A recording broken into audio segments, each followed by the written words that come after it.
this will be the story of the millennium. It was a beautiful fall evening. It was dark but clear. I noticed a couple lights in the sky. Sightings were extant from Metro Halifax to the southwestern tip of Nova Scotia. I'd seen this object. Look, what the hell is that? We didn't know what was happening. Did you see it? I had to make sense of it, and I certainly had to make it known. That you couldn't believe what I'm seeing through my binoculars. Everybody knew what had happened that night and were held to secrets.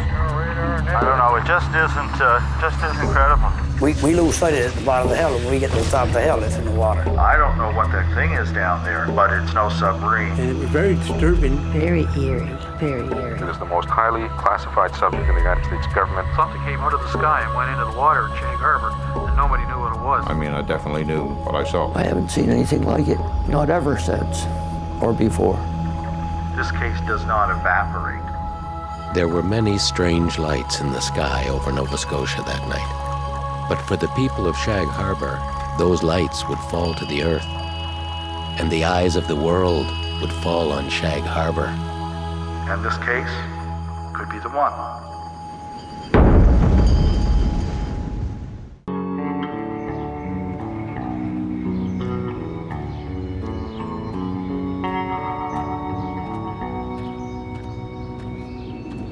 A genuine UFO experience transcends the individual, it transcends the culture, and it defies interpretation and application of the scientific method. It changes us in some fundamental sense. And once we have the type of proof that'll stand up to the skeptic, this will be the story of the millennium.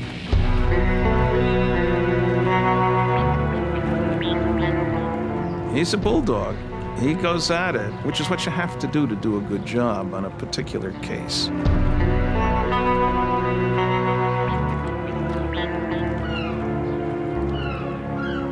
It takes time, it takes money, it takes dedication. And so Chris's work has made Shag Harbour into a meaningful case. And this case could be the one.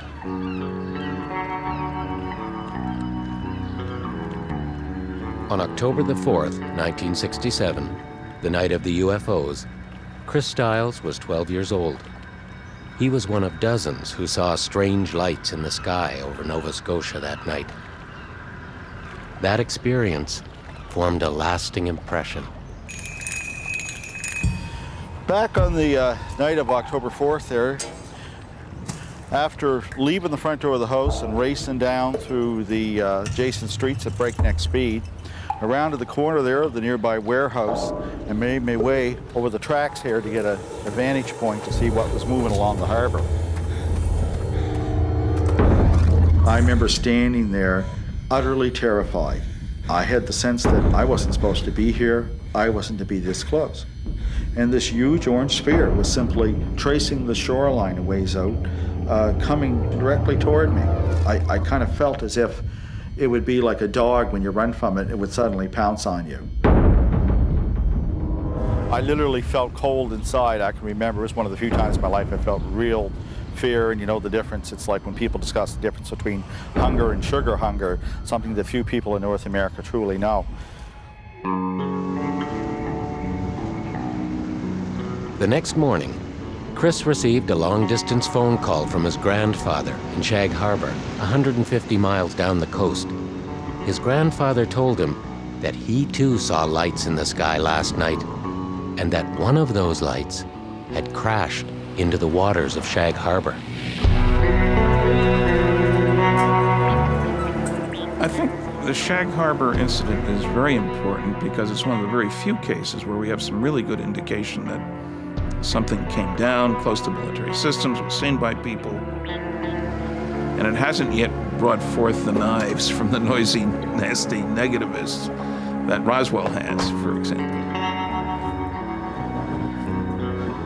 Well, this is certainly the spot. Yeah. A few little changes around here. See, they slapped a coat of paint on the building. Years later, Chris saw a television program about the Roswell, New Mexico UFO crash of 1947. It reminded him of Shag Harbour. From that moment, Shag Harbour became an obsession with him. The Shag Harbour incident is unique in that it's one of the cases that the more data you learn, the more witnesses, the more documentation, this case does not evaporate. The more you learn, the stronger it gets in terms of its unconventional reality. One of the first witnesses Chris talked to was a fisherman named Laurie Wickens. We was driving up through Shag Harbour, headed towards Woods Harbour, taking the girls home that were with us.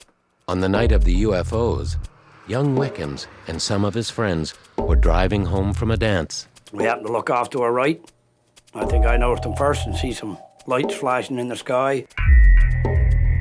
One would be on, then another one, then the four would be on, then they'd all go off, then that sequence would start over.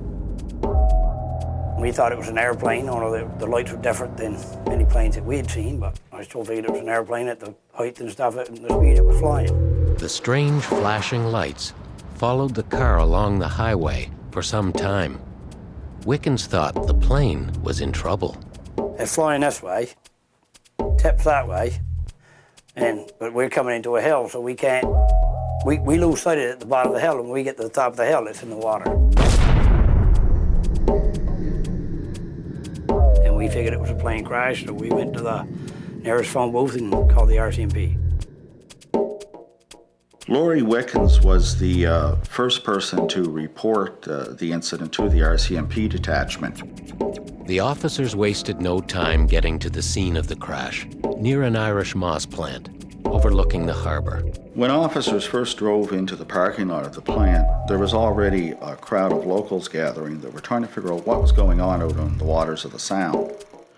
What they saw when they got there was a pale yellow light that appeared to be as much as 8 feet above the surface of the water, and it was moving under its own power.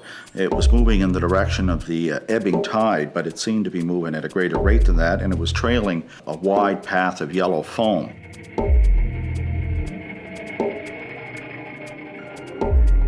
It just looked like a yellow globe. That's all we could see. While we was watching it, there was 3 RCMP officers, myself, and I do not know who else was there that watched it just disappear. It disappeared different than anything I ever see. It didn't look like it sank, it didn't look like it went out, I don't know, it just disappeared. Everybody still figured it was an airplane, the light of a plane. Or we all did, even the RCMP.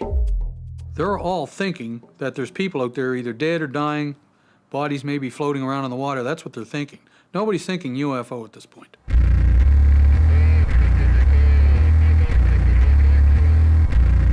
Whenever there was trouble in the water, the RCMP relied on local fishermen for help. Lawrence Smith was on his way to bed when he received an urgent phone call. He said, I think we've got a plane down the Sound. I said, oh my God, a plane.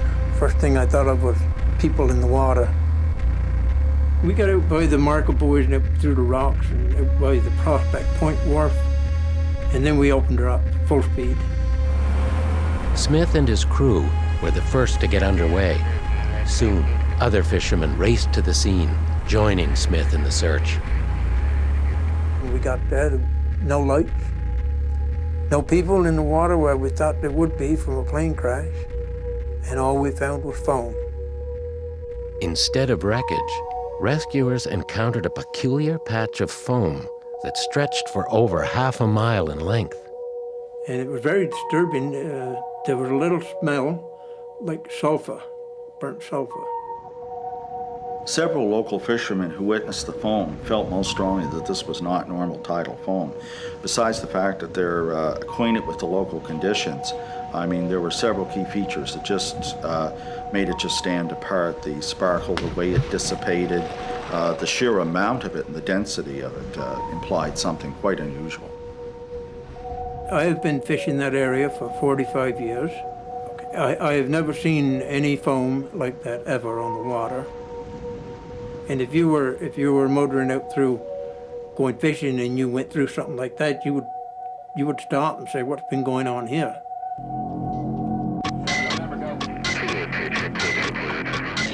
As the fishermen searched the harbor, the RCMP contacted the Rescue Coordination Center in Halifax.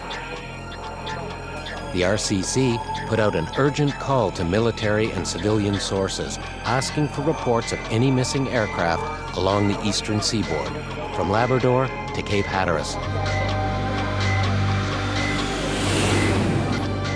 Coast Guard Cutter 101 from nearby Clark's Harbour was immediately dispatched to Shag Harbour to aid in the search effort. It was so quiet and clear, and the sound travels over water that night, that they could hear the twin diesel engine starting up 13 miles away in Clark's Harbour. And then it raced over probably about 8 to 10 knots to get over to the area.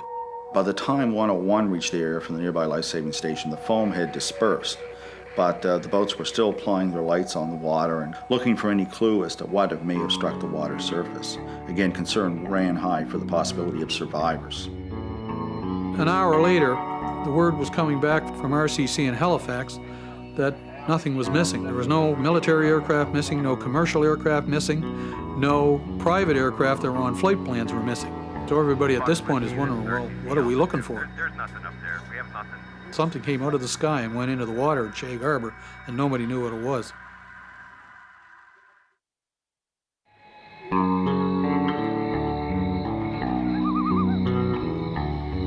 Nobody seemed to know what it was that crashed in Shag Harbour that cold October night.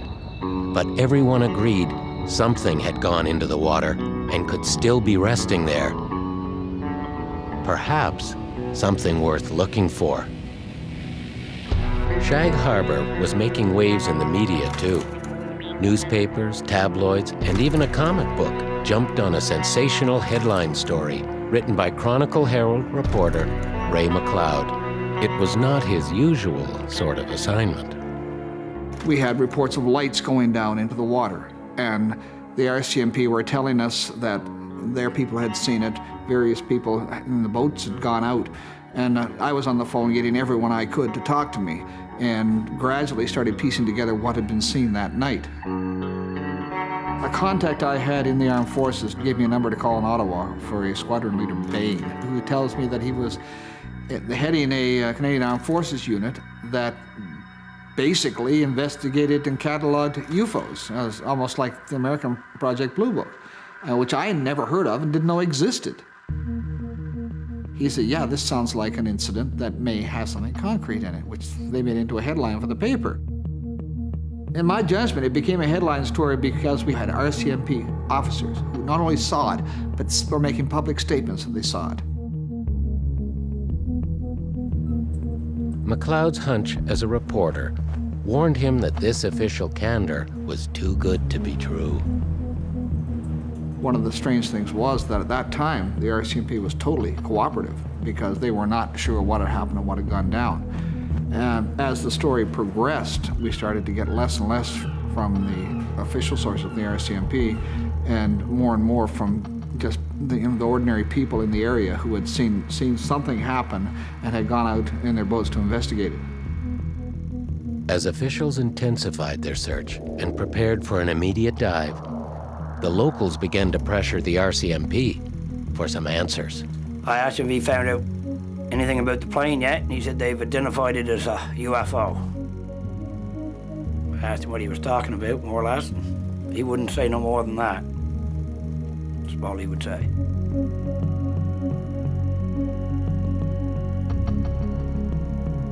On October the 7th, 2 days after the crash, Navy divers from HMCS Granby started searching the bottom of Shag Harbour for wreckage. But what this wreckage might be remained unspecified. The waters off Shag Harbour are shallow and the currents are strong. The Navy divers knew if the wreckage had not been swept out to sea, they would soon find it. Now, as it turned out, they stayed on the dive until Sunday night, so that they'd done 2.5 days on the dive before they packed up and took whatever they had into an old deuce-and-a-half Army vehicle they called Old Sid. They come in around noontime. They had a package which they brought in and put in the Navy divers' van, and they left, and they that was the end of all the diving. Residents of Shag Harbour claim they watched as the military hauled something out of the harbor. When they quizzed the divers about what this was, the divers simply responded by claiming that these things were markers they used on the bottom to keep their orientation. It's hard to imagine that you would have markers that would have in their description constituted a hazard when you're under the water. They were simply quite jagged, twisted, etc. It just doesn't line up. Strangely enough, if you go by the military documents, the divers found nil. That's not a bit of anything. Nothing in the water.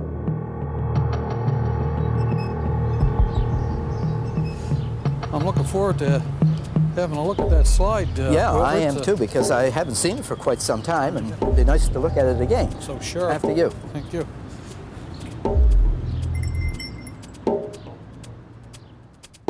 No one has ever learned what the Navy pulled out of Shag Harbour that week of 1967. Local investigators would have to look elsewhere for clues to the origin of the crashed object. One such clue may come from the night of the UFOs itself. Photographer Wilfred Eisner was yet another witness to the strange lights in the sky. They were there for a reason.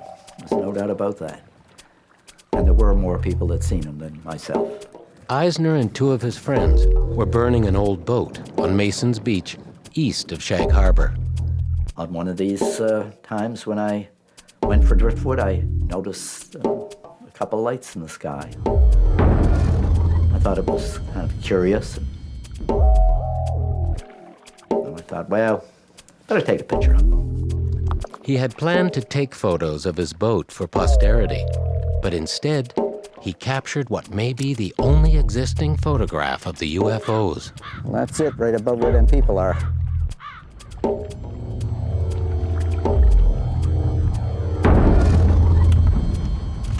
The 5-minute time exposure he took that night yields interesting details about the nature of the objects. First time I saw this slide, I was really impressed with the detail on it. Maybe you can explain the streaks and the colored lights in the middle of the picture itself? Well, the streaks, Don, were made, as you can see, by the stars, and that would be the length of the exposure, because the Earth is moving. And these three lights are obviously stationary, and they have left no streaks whatsoever. The third light would have appeared to me, I would presume, at this point in time, as a star. Right, yeah. You see. Yeah. But then it left no streak, so it was a stationary object for that duration of the exposure. It's not a helicopter or any such object. The helicopter couldn't hover in position like that and stay that way for 5 or 7 minutes without moving and blurring the image. It's quite incredible. Yeah. Well, Chris Stahl and I figure this photograph is significant in the fact that it took place about an hour before the Shag Harbour incident. We're not claiming that this is the object that went into Shag Harbour. I don't really believe it was. It's just another one of the objects that was seen that night, but it is a UFO, and it's quite spectacular looking, and we'd like to know what it is or what shows up behind those lights. When the Canadian Defence Department investigates UFO that dived into Nova Scotia Bay. Early in the investigation, Chris Stiles joined forces with Don Ledger, who had his own sighting on the night of the UFOs. Don brought a pragmatic approach to the UFO investigations. He had called me, hearing of some of my exploits on UFO matters. He became very interested, and we decided to combine forces to try to shed some light upon that case and the UFO phenomena. The Shag Harbour incident seems to be the UFO story that never ends. It seems the more you investigate the Shag Harbour story, the more detail you get. It never seems to dry up. There's always another detail that comes out, another witness that comes forward. It's a highly anomalous incident that took place in 1967 and seems to continue and continue and continue, and it still continues. But what of the official investigation of Shag Harbour? If the military and police were calling the objects UFOs, would their official documents provide more details? Chris hoped to find that answer through the National Archives of Canada. He was not surprised when he learned the military had a keen interest in Shag Harbour. Records Group 77 is a hodgepodge of UFO reports from civilian, military, and police sources. It gives a whole cross-section of Canadian UFO reports. And what they are mostly is a record that was compiled and sorted through and preserved by the National Research Council. RG-77 contains over 7,000 UFO documents dating back to 1947. I knew that there was a microfilm record in Ottawa of UFO documents. I'd heard it mentioned by other researchers. I tried to read up on as much literature as possible, and I just requested anything and everything they had from that period in the hope that something would have a bearing on Shag Harbour, and indeed we did strike pay dirt in RG-77. The pay dirt came in the form of official telexes between Ottawa and Nova Scotia. There are a number of documents, a number of telexes that went between the bases and the D&D record that show that they thought they were dealing with a real UFO incident. Some of the officers wrote on these documents, which have been preserved on microfilm. And perhaps what's even more telling is the margin notes. We have 3 letters scrawled at the top, UFO, and underlined 3 times. I've looked at thousands of documents from various UFO incidents, and that's the only case where I've ever seen this reaction. I've often said, I don't know if what's responsible here is extraterrestrial, extratemporal, or extradimensional, but it was certainly unconventional. And I think they ran with that premise in Ottawa, and I think that the priority and the tone of these documents speaks loudly that they were dealing with something potentially extraterrestrial. Canadian Forces Station Barrington lies 13 miles from Shag Harbour. This NORAD radar station provided aerial detection during the height of the Cold War. Chris and Don wanted to know what role it played in Shag Harbour. I think we would have been very concerned. What is it? Whose is it? What are its intentions? Did the various and sundry sensing systems in the area detect anything? Where is that thing? What's it doing? And do we have any good solid information on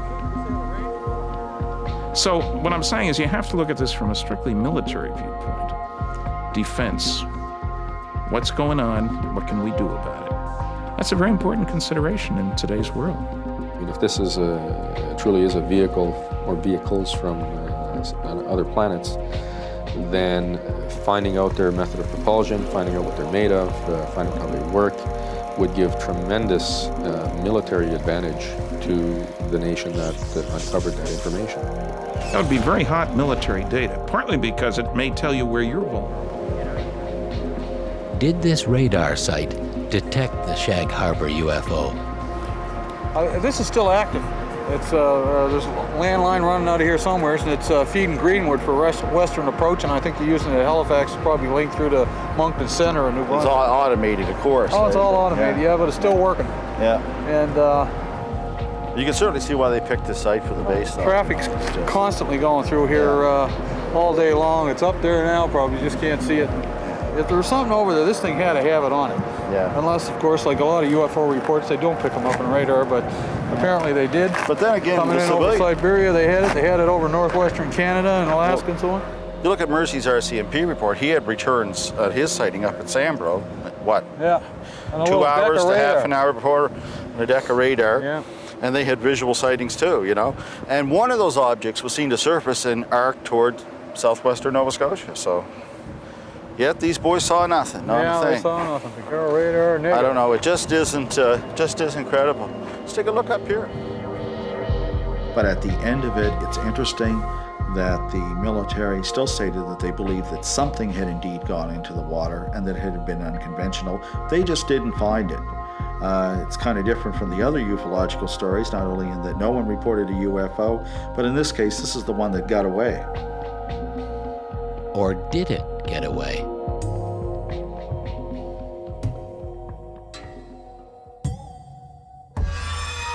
People forget rule number 1 for security. You can't tell your friends without telling your enemies. So you have to deny your own people. History of the Manhattan Project. When the first atom bomb was tested, July 16th, 1945, rather successfully out in the middle of nowhere in New Mexico, Trinity Site. People saw it 100 miles away, even though it was 5:30 in the morning.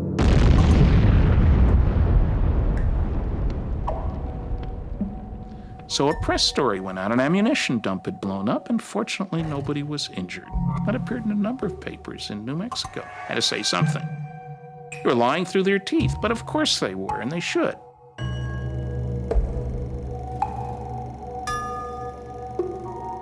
Whether you're looking for a crashed saucer, a downed Soviet piece of hardware from space, or a downed American piece of hardware from space, it's all the same problem.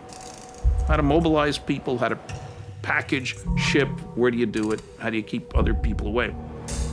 A former staff member of the Barrington radar station breaks this military code of silence. It had involved a lot of people. It was a big event. And they had thought that it was something out of the normal. And everybody inside that room knew what had happened that night and were held to secrets. He was briefed by his commanding officer about what the radar actually detected that night. He had seemed to think that it had entered the airspace somewhere in northwestern Canada and sort of wobbled through the atmosphere until it limped into Atlantic Canada. That it almost hit an airplane somewhere outside of Quebec, and that it had crash landed in Shag Harbour, that there was another one tending it, and that after the event, they both had moved. Did the military know that there were in fact 2 UFOs in Shag Harbour, and that they'd left the impact site submerged, coming to rest off the coast near a top-secret military base 30 miles away? I think that perhaps if there is evasion, and if perhaps there's a coordinated cover-up, then somebody somewhere had to be smart enough that that little light bulb went on and they said, look, what better way? We got a bonus situation here to cover up a UFO attempted recovery operation 30 miles away than say, yes, guess what? We think a UFO crashed, and have everybody and all the cameras pointed at the impact site. However, it still is hard to fathom. And as much as I dislike the story, and still dislike the story, I had to make sense of it, and I certainly had to make it known.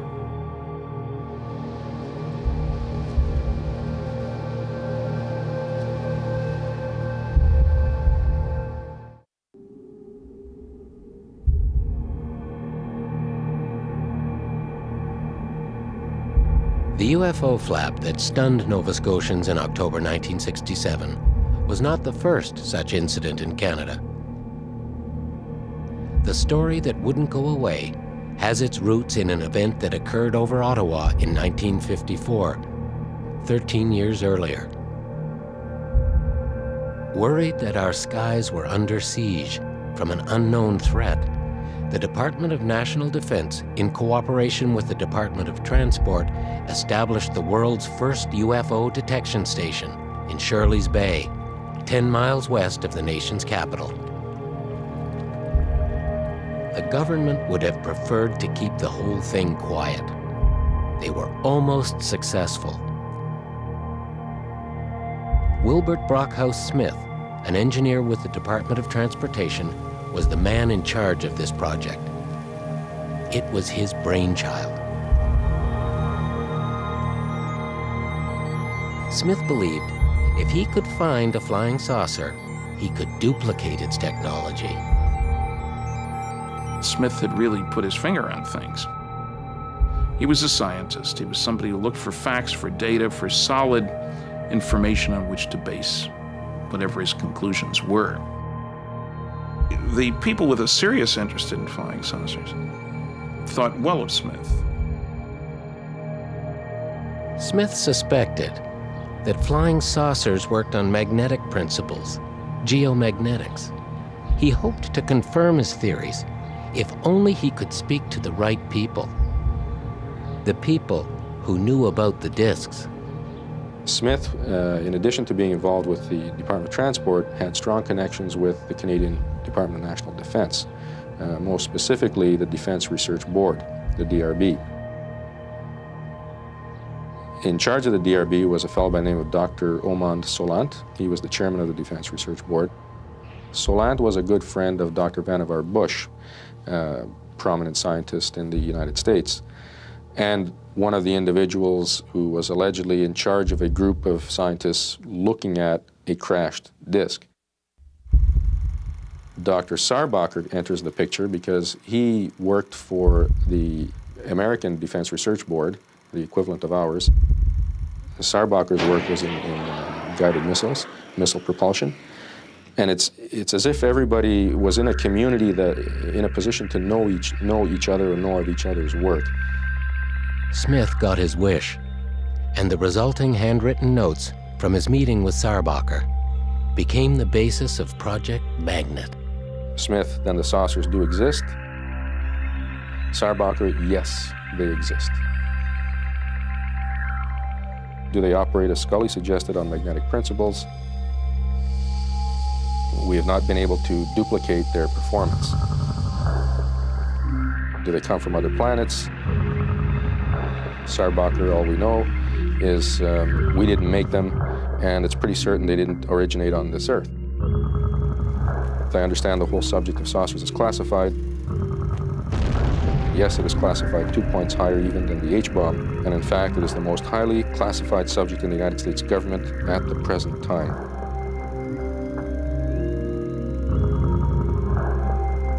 A key thing for me was number 3, that their modus operandi, how they work, is as yet unknown, but there's a small group working under Dr. Vannevar Bush, and he was a very important figure in the United States in technology development like the Manhattan Project and proximity fuse and radar and so forth. Top dog, no question. The Canadian government encouraged Smith in Project Magnet, but on a Canadian budget. They gave him a little building, a little shack in Shirley's Bay, and he equipped it with equipment that he borrowed from his own department, from the University of Toronto, and the Defense Research Board. There was equipment in there for measuring electromagnetic energy disturbances, for measuring gamma ray, X-ray type atomic disturbances. And the idea was he would have all of this set up and run it 24 hours a day in the hopes that if a UFO came by, it might be detected by 1 or 2 of these instruments. On August 3rd, 1954, a large magnetic disturbance overhead tripped the detection station's alarm bells. Smith dashed out to look, but low clouds hid the target from his view. Smith declared that whatever flew over Ottawa that day had a greater magnetic profile than any aircraft seen before.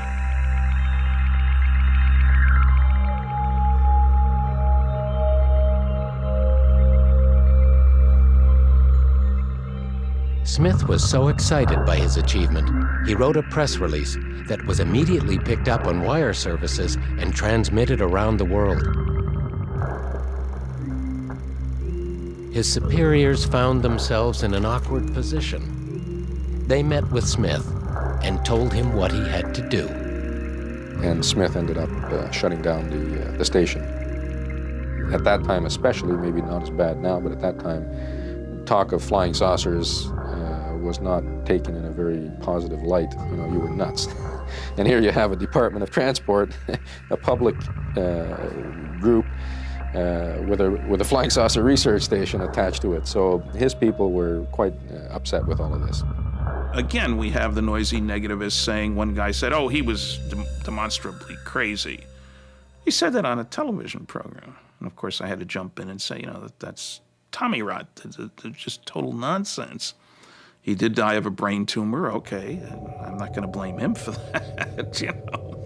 So I think Wilbur Smith deserves our approval, our applause for all the effort he put into the whole UFO question and his willingness to dig deeply into what was considered, you know, crazy stuff by some people. But by talking to the press, had Smith compromised the secrets of MJ-12, an American saucer retrieval program that is revealed in these documents? Those documents are the most important government documents classified documents ever leaked to the public. Because, in summary, they establish, if they're genuine, which I believe they are, based on detailed, careful scientific investigation, that A, flying saucers are real, that the United States government has recovered a flying saucer and alien bodies, that it set up an outstanding group of people to deal with it, and that aliens aren't infallible. One crashed.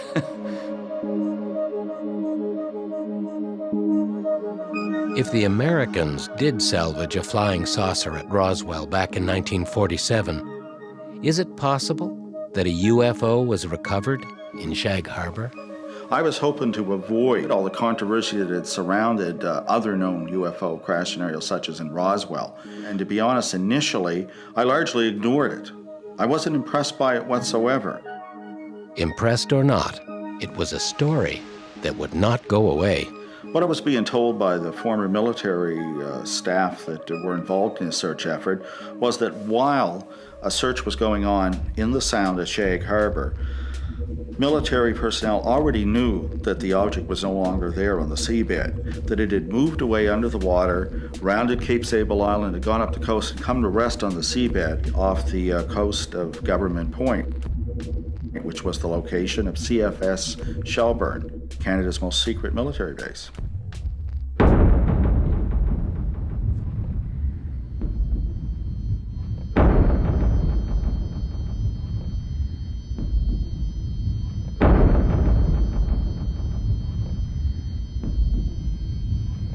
Canadian Forces Base Shelburne was a joint Canadian-American military base, shut down after the thawing of the Cold War.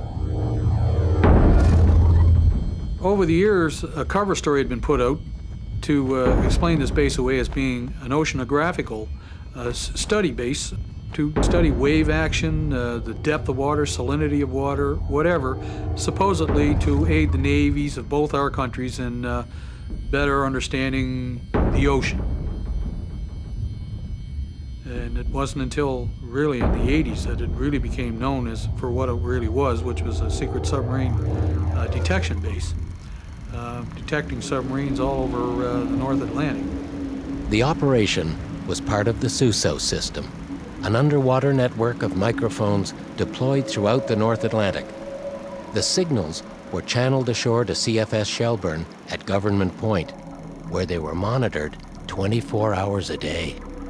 In addition to that, they had another grid laid out under the water, which was called the MAD grid, or Magnetic Anomaly Detection Grid, which could detect the hull signatures of heavy metal vessels, submarines in particular, and they could pinpoint them on a grid as to where these particular vessels were when they were picked up. But why would the UFO travel to Government Point? You have to understand that Shelburne is part of a system for monitoring the Atlantic Ocean for the Soviet fleet, but more importantly for Soviet submarines. And so you're always concerned about anybody, anything coming within view of your sensing systems. And you want to know how vulnerable you are, because maybe this is something before an attack. First thing you do is knock out the other guy's detection system. So what I'm saying is there's a part of a much larger picture here. It's nice to talk about saucers landing on the White House lawn, you know, but in the real world, there are all kinds of electronic barriers, fences, call them what you want, detection systems. And I would be astonished if alien visitors didn't pay attention to these, for their own self-interest, if nothing else. The sophisticated equipment that CFS Shelburne held told them this thing was simply a few miles off the coast, resting on the seabed. I was told that a flotilla of ships was quickly assembled over the resting object. In addition to the naval activity on the water, Air Force Neptunes from Summerside, Prince Edward Island flew grid patterns over the area, using hydrophones and radar to search for other objects. Meanwhile, Navy divers dove on the primary target. What the divers told me simply was that there was an operation at the mouth of Shelburne Harbour, and they held station on ships and dove over a period of 1 week over what was an apparent UFO on the bottom, and that it was being assisted by a second craft that was somehow lending assistance to it.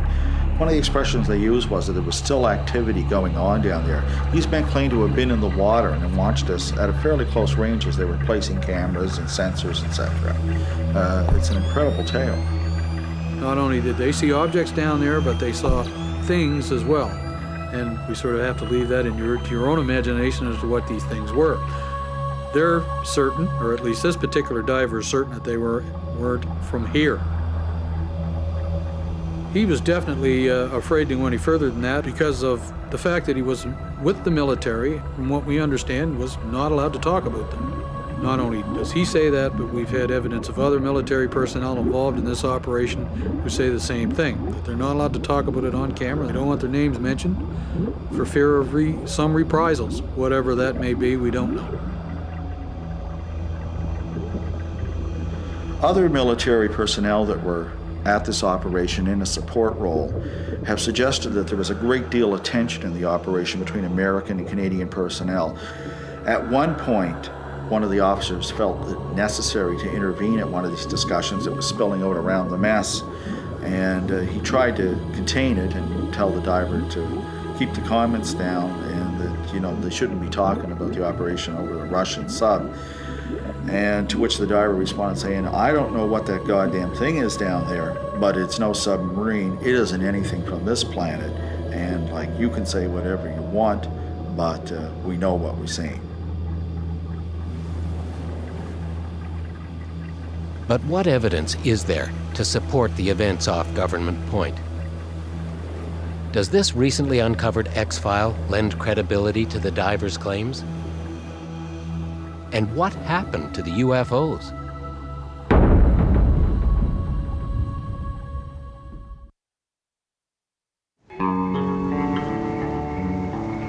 Until recently, the tale of the Shag Harbour UFO's journey to Government Point, where it was detected and observed by the military, has remained a secret.